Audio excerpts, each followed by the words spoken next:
The Battle of Marathon. The day Athens stood strong. The sun rose over the plains of Marathon, casting long shadows on the earth. The smell of salt drifted from the nearby sea, where Persian warships lined the coast like a hungry beast waiting to strike. On the shore, thousands of Persian soldiers stood ready for battle, their bronze weapons glinting in the morning light. Across the field, 10,000 Athenian warriors stood in silence. Their hearts pounded like war drums. They were outnumbered. The Persian army was at least twice their size.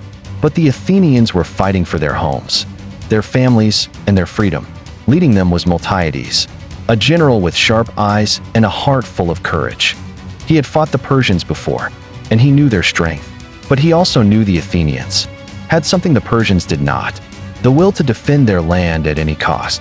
Miltiades turned to his soldiers. "Today, we fight for Athens. We fight for our children, our temples, and our gods. The Persians think we are weak, but we will show them the power of free men." His voice echoed through the ranks, and the soldiers raised their spears, shouting in unity. The Persian general Datis watched from his side of the battlefield. He smiled, thinking victory was certain.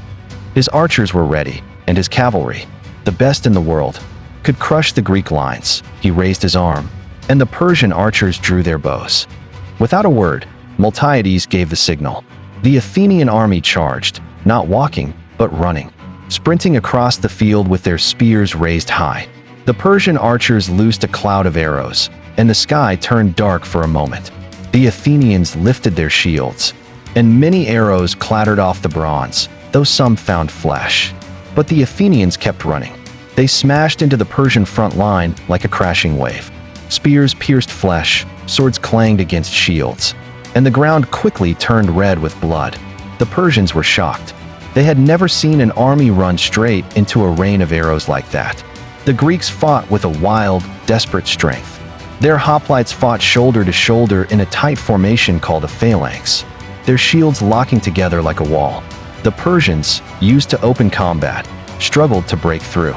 Greek spears jabbed from behind the wall of shields, cutting down Persian soldiers one by one.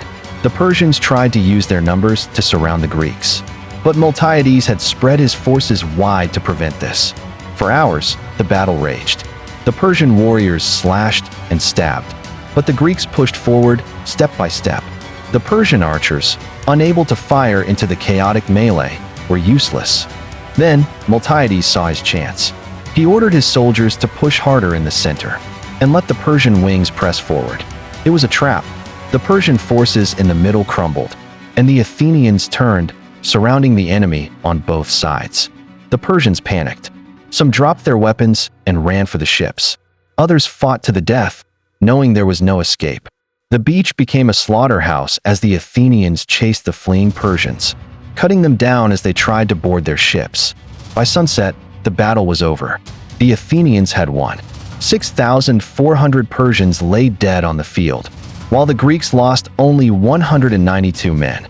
Miltiades stood on the battlefield, his armor dented and bloodstained. His soldiers, exhausted but victorious, raised their weapons and shouted to the heavens. Athens was safe. A runner named Phidippides was sent to deliver the news to Athens.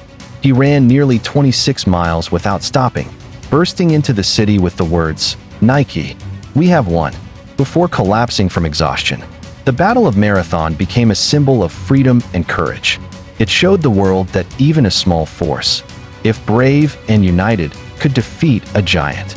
And it proved that Athens and all of Greece would fight fiercely to protect their land and their way of life.